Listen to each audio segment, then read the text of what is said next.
Hey, welcome to another video from SkinnyMedic. In this video, we're going to take a look at the AR500 Tourniquet pouch. Also comes with a high-vis panel, so we'll take a look at it.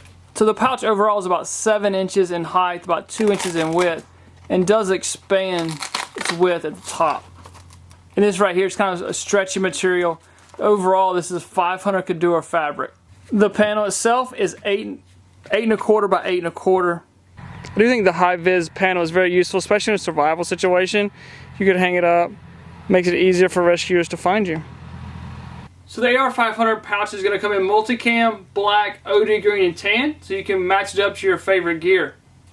This is how the pouch comes. It's hook and loop ready, so you can take whatever cross or whatever patch you want to put on there and use it like that. So you have a couple different ways you can run this pouch. You have a loop through here that you can stick a belt. You can also feed your belt this way. Also, it comes with a molly stick, so if you want to feed it through, lock it in place on your favorite tactical gear, you can do that as well.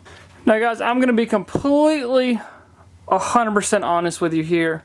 I have no idea how to put the tourniquet in the high-vis, so the way the AR500 wants it. There's no pictures of it, there's no videos, so I am just guessing. So this part right here hooks in to the top of the pouch. We'll show you that just in a second. So I assume something like this and pull it up like a taco. Let this elastic band come around and keeps it nice and neat. So when we hook it into this, if you pull this tab, it opens up. Alright, so the way that my idea is to cocoon it like I showed you just before, pull the tab, and then you pull this tab here, and your tourniquet comes out.